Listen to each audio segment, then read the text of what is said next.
Joint के अंदर लगा हुआ रहता है, जो दो हड्डियों को आपस में टकराने से रोकता है। कार्टिलेज दूसरी चीज। तीसरी चीज आती है जिसको हम कहते हैं टेंडन। टेंडन का काम क्या है? हमारी जो हड्डियां है ना, हमारी हड्डियों के ऊपर मांसपेशी है, माने मसल्स भी है, मांस भी है ना।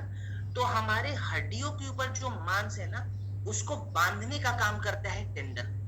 ये मसल्स को बोन के साथ जोड़ने का काम करता है। और चौथी चीज होती है साइनोवियल फ्लूइड।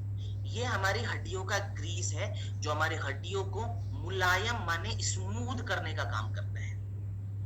ये जो चारों हिस्से बताए ना, अगर खून की सर्कुलेशन की कमी होती है, ड्राइनेस ज्यादा बढ़ता है, ये चारों हिस्से सूख जाते हैं।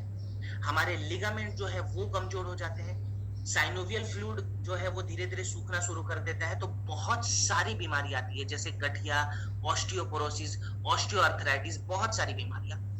अब आयुर्वेदा कहता है कि अगर हमने कुछ जड़ी बूटियों का सपोर्ट ले लिया तो हम हमारे हड्डियों के स्वास्थ्य को बेहतर कर सकते हैं। इन्हीं फॉर्मूला से हमने ऑर्थोडॉक का निर्माण करा। जैसे सबसे पहले तो हमने इसके अंदर कर्क्यूमिन, सलाकी और हडजोड़ का इस्तेमाल करा है। ये हडजोड़ को आयुर्वेदा में हड्डियों को जोड़ने वाली जड़ी बूटी कहते हैं। माने ये हमारे बोन डेंसिटी को भी मेंटेन करता है, प्लस ये हमारे लिगामेंट को और कार्टिलेज को भी हेल्दी बनाता है। ठीक है, लिगामेंट और कार्टिलेज को हेल्दी बनाने के लिए हडजोड़ बहुत अच्छी चीज होती है। कर्क्यूमिन भी हमने ऐड करा है इसके अंदर। हल्दी का जो सबसे प्योरेस्ट फॉर्म होता है, कर्क्यूमिन का क्या फायदा है? कार्टिलेज के लिए तो ये हेल्दी है ही है, लेकिन अगर हमारे हड्डियों में बहुत ज्यादा दर्द वगैरह की समस्या हो रही है ना, वहां पे कर्क्यूमिन भी काम आएगा, निर्गुंडी भी काम आएगा।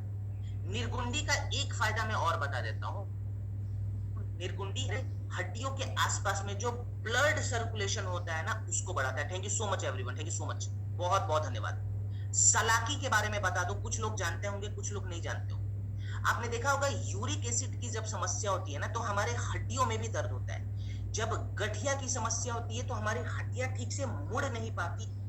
सलाकी क्या करता है ना, ये हमारे हड्डियों के अंदर जो क्रैकनेस की समस्या आ रही है ना, हड्डियां अंदर से जो क्रैक होने लग जाती है, ये उनको भरने का काम करता है, इन्फ्लेमेशन को कम करता है।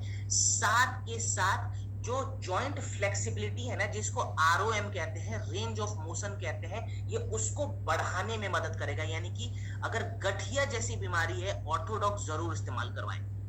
लास्ट में हमने एक आयुर्वेदिक रसायन इस्तेमाल करा है, जिसको घृत कुमारी यानी कि एलोवेरा कहते हैं। एलोवेरा के बारे में मैं बताऊं, एलोवेरा एक रसायन है जो हमारे जॉइंट के ब्लॉकेजेस को खोलता है। कुछ लोगों को पता होगा, कुछ को नहीं होता।